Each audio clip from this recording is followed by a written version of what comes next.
welcome back to Track Facts. He's Tom Amello, I'm Nick Kling, and we are now going to be joined by the leading trainer in New York for 2007. I believe as of the latest statistics, Mr. Gary Contessa has won about 65 races in New York so far this year, and he's on a pace to threaten Frank Martin's record of 156 in 1974. So Gary Contessa, Nick Kling, and Tom Amello here. Good morning. Hey, Nick. Tom, how you guys doing? Terrific, Gary. Thanks for having me. You're more than welcome, Gary. We're going to get into that record, attempt a little bit later, but let's talk about how you got into the game. Some of our viewers and listeners are relatively new to the sport of horse racing, and you've been around for a while, so for those that don't know, how did you get started in thoroughbred racing? Well, it's not your usual story, because a lot of guys, you get your father's in the business and they hand it down to you. I actually grew up in a town called Merrick on Long Island, and my father was a mailman, and my mother drove a school bus, but I had this crazy, I just had this crazy calling to be around horses, and when I was a kid, I would ride my bicycle along the Southern State Parkway to Hempstead Lake State Park, clean 50 stalls in order to ride for free for 1 hour. And I just had to ride horses, and eventually my mother would got me to take riding lessons and whatnot. And I'll be honest with you, I went to high school, and everybody kept saying, you can't get into this business unless you're somebody's son. Forget about it, you got no shot. And when I left high school, I graduated Calhoun High School. I was immediately hired by European American Bank for a management program, and after about 2 months I said, no, I want to try and be a horse trainer. I got to take a shot at this. And I left. I went to Aqueduct Racetrack, and I mean knocking on doors. I had horse experience because I had ridden horses, but not around thoroughbreds, but I had ridden horses. I read every book that was out there about horses. I took every BOCES class that they offered on horses, and Dave Sazer hired me as a hot walker for $52 a week. I worked 7 days a week, $52 a week, and I had an unbelievably strong desire to be a trainer, and I walked horses, and I became a thorn in the side of guys like Johnny Campo, Woody Stevens. Every time they did something that I didn't understand, I would wait till I got done with work. I would drive to their barn and ask them, why'd you do that? Why'd you put blinkers on this horse? Johnny, what made you run this horse with barn shoes? And I would ask them questions, and eventually they started liking me. I don't know if Woody Stevens ever liked me, but eventually Woody Stevens made me do a shot of wild turkey every time I wanted a question answered. And I'd do 2 shots, and I'd be like, whoa, I got to get out of here. I can't do this anymore. And they thought it was funnier than hell. But Johnny Campo actually took a liking to me and started talking to me, and slowly but surely I'm working my way up through the ranks. I became a groom for Jimmy Pacou, and that was when Steve Corbin was a 10-pound bug, and he was galloping horses for Jimmy Pacou. And it was kind of interesting. I became Jimmy's assistant, and then I moved on to an assistant for Stanley Huff, and then Laz Barrera, who, little known, Laz Barrera and Frank Martin are not very close. And Frank Martin came up to me one day when I was working for Laz, and he says, how much he pay you? And I said, I think I was making maybe $300 a week, which is great money at the time as an assistant trainer. He said, I pay you double, you come work for me.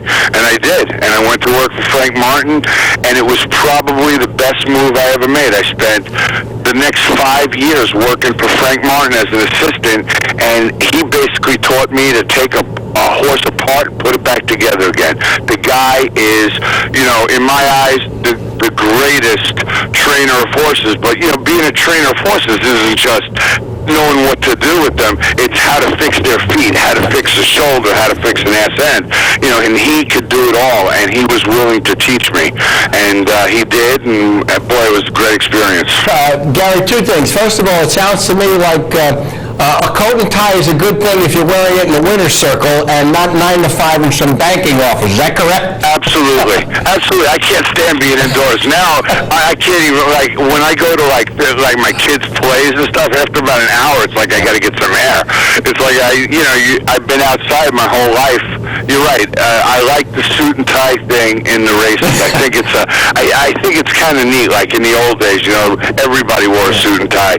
But you're right. I can't. Not in the world of banking. That's not for me. Too much. Gary, you mentioned Frank Martin and how to take a horse apart and put a horse together. So a question that I'd like to ask. You're in the claiming game, and you've been trained by sharp people, and there are sharp people playing this claiming game. So I guess the question I have is how much or what percentage of a claim is a guess? And I know you do prep work or such to make a decision, but give or take, what percentage anytime you claim a horse is kind of a guess? It's not a big number. Most of the times it's very carefully planned, and the thing you don't know is what happened to that horse from the time that horse went back to his barn from his last race till he comes out for his current race. So much can happen. It just takes one bad step on the racetrack for something to go wrong.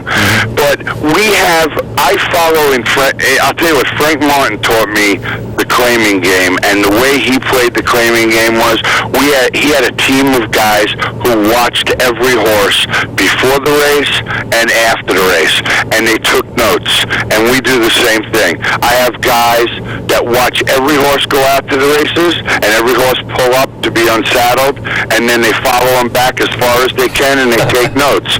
And we have notes on if it's ran at Aqueduct or it's ran at Belmont, we have notes on how he came back from his last race. So I'm going to say 10% of the time, maybe we make a bad claim. Bad claims happen more often on horses shipping in that you haven't seen yet. To me, I'd much rather claim a horse that ran over the track that we had an opportunity to view than a horse that ships in from another state, let's say, and looks too good to be true. Pardon me, go ahead. No, I was just going to say, horses that ship in that look too good to be true at the claim box generally are. Yeah, well, no question about that, Gary. One of the things that I've noticed is I'm kind of a trip and a trainer angle guy, and one of the things that sometimes makes it hard for someone like myself to figure out what you're going to do is you don't necessarily seem to have any particular specialty. I was looking at some racing form statistics this morning, and you have almost an identical winning percentage, dirt and turf, short and long. Am I wrong? Is there a specialty that you think you're better at than something else, or you try and get everything right? Actually, no. I think if somebody had to say, Gary Contessa, what do you think your specialty is? I think my specialty is going to a 2-year-old sale, buying a 2-year-old for $30,000 rather than $300,000, $400,000, and making them a winner in New York. If there's a specialty of mine, I think that's it. And I do it, year in and year out. You look at a lot of these horses that these other guys have, they came from me. I like to develop a young horse and sell them for a lot of money. To me, that's the greatest thrill. I sold Peace Rules. I bought Peace Rules for $30,000 at a 2-year-old sale. And I sold him to Franco for an undisclosed high 6-figure number. And Franco went on to run in the Derby, and I'm tickled to death to have a horse like that on my resume. Let's you mentioned the Derby with Peace Rules, and Tom and I were speaking before we came on air. I don't know how much you followed the lead into the Derby this year, but a horse that I liked a little bit hard spun had an incredibly fast work 5 days before the race, 44 and change to a half mile. Then he finished up in 13 seconds and galloped out in about 15 and a half. When you see something like that for a mile and a quarter race or a longer race, did you have any opinion about that particular work, whether it was going to hurt or help the horse? Well, the funny thing is, I would think that immediately my opinion would be that it would hurt the horse. I read the trainer said it wouldn't, and you can't question the trainer. That's how he felt. He felt the horse needed that kind of work, I guess. But immediately, I would think that would hurt the horse. But you got to remember, and the public has to remember, there's very few trainers out there that that are jockeys. And a lot of times we're at the mercy of our help. And so many times I'll be working a horse for a big race, and, a dependable rider who gets it, a dependable morning rider gets it right 95% of the time. But every once in a while they'll blow it, and you wish you could run out there with a stop sign at the 8th hole like NASCAR and just say, pull up, you're going too fast, or pick it up, you're going way too slow. And every once in a while these riders just blow it. So there was a lot of pressure, a lot of excitement. It might have been part rider, part horse, but I don't think any trainer wants a horse to go 57 4 or 5 days before the race, that's for sure. Gary, I just want to ask you, you said that you reacted to Larry Jones's comment. We've had a discussion here with our good friend Lee Tomlinson about the candor of foreign trainers, the French, if you will, and the English, about how their horses are coming up to a race, and whether or not we get that candor here. So I guess, Jen Rushton occasionally is asking a lot of guys questions. Are you telling me these guys are telling it straight? I don't know that guy. The funny thing is, if I ever get put in that position, I'm a guy who really does tell it straight. Okay. And I would say, you know what? My exercise rider blew it. Or, you know what? Or this really stinks. I can't believe I'm going into the Derby off of 57 5/8. I think, they always say, if they give you oranges, you got to make orange juice. Who knows what he was doing with that? He just got stuck with a 57 work, and I'm sure all the microphones are in his face. Well, how do you think? There's only two ways to respond. Oh my God, or oh well, it may not be so bad. You got to take a positive spin on it, especially at Derby time. Everybody just, the press just wants to make something out of everything that happens, and I think he just wanted to take the pressure off. Gary, horse racing, as I'm sure you know better than we do, is a kind of a cyclical game. Your MO had kind of been, get hot and peak at Aqueduct and then cool off in the summer, and now, many years not start a lot of horses, not win a lot of races at Saratoga, but now it seems like maybe that's about to change. You've got Winning Move stable now. You and they have bought some horses. You won 2 stakes on closing day at Aqueduct. And we mentioned earlier that, you're on a pace to threaten Frank Martin's record, which pretty much, you'd have to do well this summer to do that. So, tell us a little bit about the evolution, the upgrade of your stable with Winning Move and some of your other owners, and how you're looking at this summer. Well, as you guys well know, there's a lot of really good trainers out there that have no horses, that don't win races. I mean, guys that have disappeared off the map, and it's like, and if you don't have the owners, you don't have the horses. It's real simple. And, I've been really pleased. I'm kind of a family guy. I like to go to my daughter's soccer games. I like to be a part of my kids growing up, because my parents were so busy working, they weren't a big part of my growing up. And I feel that that's really important.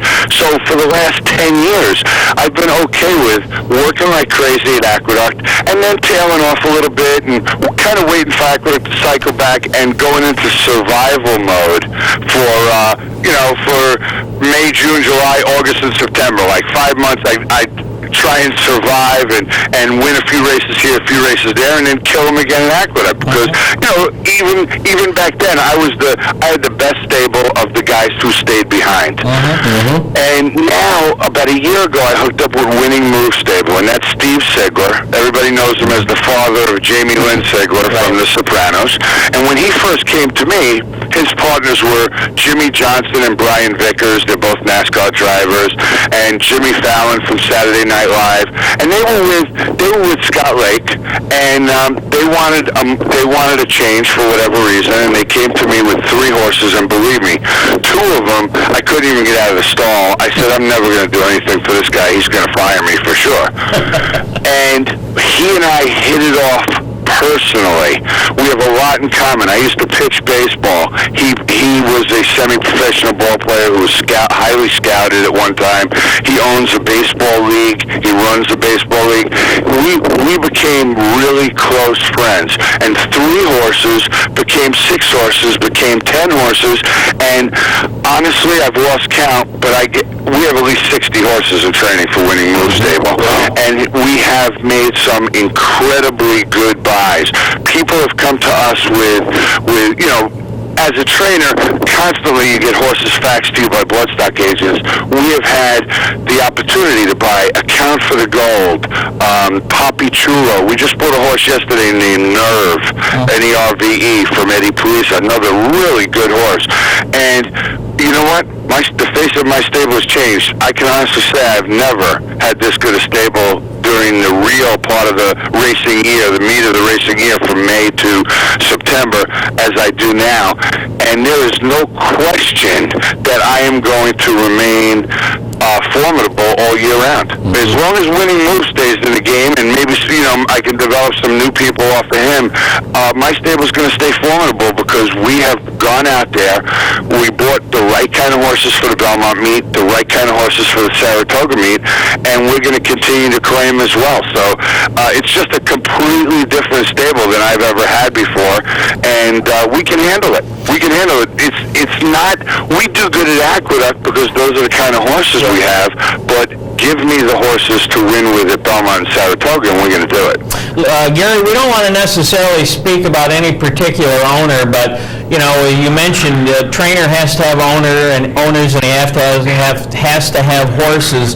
One of the things that I think that racing fans with whom I've spoken don't understand is when an owner of long standing leaves a trainer, even though they've had success. An example might be John Service and Rick Porter, the guy that owns Hardspun. Service picked out Hardspun. He trained Smarty Jones for a different owner. Obviously, a guy he can, that knows how to train a horse, and then all of a sudden, this particular owner goes to Larry Jones. Can you explain some of the dynamic to our listeners about how those things, what's involved, how those things happen? May not have anything to do with horsemanship, but how that happens. Okay, well, it happens in a number of ways. Number one, it's a sport, and horses, and as a trainer, you're basically the coach of the team. Yep. And sometimes the owner doesn't like the way you're coaching the players. And we know Steinbrenner is perfect for that. I mean, he's gone through as many horse trainers as he has coaches for the Yankees, and that's just his way. When he doesn't feel the coach is doing a good job, they change. But there is a lot of ego involved in this game. And, winning is big. People want to win, and people want to do things. And I had trained for somebody I really had a lot strong feelings for last year, and she got very unhappy when Winning Move came on board. And it came to a point in my life, in this particular instance, where I was told it's him or me. And I had to make a decision. And you hate, as a businessman, a coach, whatever, you hate to have to make that decision. But in my case, I was put into a position, it's him or me, Gary, choose. And I didn't want to choose, but I knew which direction Winning Move was going in, and I have a very strong hand in what happens with Winning Move, and I didn't feel I had as strong a position with the other owner, and that's why we bought a company. Well, thanks for that answer. Okay. Gary, this will be a last question. It's kind of a two-part question, and it's... Anything you want. Oh, no, I appreciate that. And it's primarily the relationship between trainers in the condition book and handicappers in the condition book. And so, first of all, I think I'm correct. You're pretty much a speed figure. You use speed figures. Am I correct that you use speed figures in trains and in evaluating horses? Yes. Okay. I used buyer numbers when nobody used buyer numbers, and then when they became public, I started using Ragaston numbers. Okay. Thank you so much for that. Now, the next thing, the condition book is everybody's Bible. Is that correct? Yes, it is. Okay. So we've made the case that handicappers could be better, could improve their handicapping if they approach the conditions of today's race somewhat as a trainer might, in terms of moving up and down the claiming ladder and evaluating a horse in today's condition, especially since we know, and a lot of people are unhappy to accept, that sometimes today's race is not go day. Right. Could you just address your relationship with the condition book and how it might help our audience? Here's what happened. I hope this is the question, and if I'm going off in the wrong direction, feel free to stop me. But the condition book lists the races, and let's say let's just take, for instance, a horse like Sheer Silk, and I'm pointing for a $10,000 claiming race yesterday. What happens is, that race doesn't always go. And, if you know the condition book, you know what happened, why Gary Contessa is now in the 14 claimer. That wasn't necessarily my first choice. We have to, this racing in general, racing in New York is a big show. And it's a big, without horses and without full fields, we're not, you're not going to get the betting, you're not going to get the handle, you're not going to get anything. So every trainer is kind of at the mercy of the racing office when they enter a horse. And not always does a trainer get to put a horse in the exact spot that he wanted to. There are races, they write races, but when race A doesn't go and your horse is kicking the walls down, sometimes you get forced into race B. And, Pletcher's got a killer in there. It's not quite the spot you were looking for when you first mapped out this game plan. And, there are trainers out there that absolutely won't cooperate. They must have that 30% win percentage, and they live or die by that. But you know what? I'm a guy who's kind of happy to be where he is and really happy to be in a position that I'm in. And I probably more than anybody will enter a horse to help the racing office make a race go. And sometimes it's not the right spot. Sometimes I acknowledge it's not exactly what I was looking for, but there is no choice C. It's keep the horse in the barn or maybe run him in a spot where he's going to run third instead of win. So if you knew the condition book and you're a player and you know the condition book, you can pretty much read into what's going on. Hey, why does Contessa have this this obvious $10,000 filly running against these $17,000 killers? Sometimes it's because we're helping. We're helping Naira make a race go. We're helping make a race go for somebody else. And without that cooperation, I think if you ever got PJ Campo on the line with you guys, you'd understand. I mean, these guys go till 6, 7 o'clock at night sometimes trying to get an overnight out. That's important. And so I don't always get to place the horse in the race that I wanted to. If I wanted to be that kind of person, I could, but I'm more into helping, and I'm happy with my place in this business, and I will help whenever I can. Thanks, Gary, we really want to appreciate the time you've taken with us this morning. We went a little longer than we thought, but your enthusiasm for the game is contagious, and we've enjoyed it, and again, we want to thank you a lot. Well, I can't thank you enough for having me.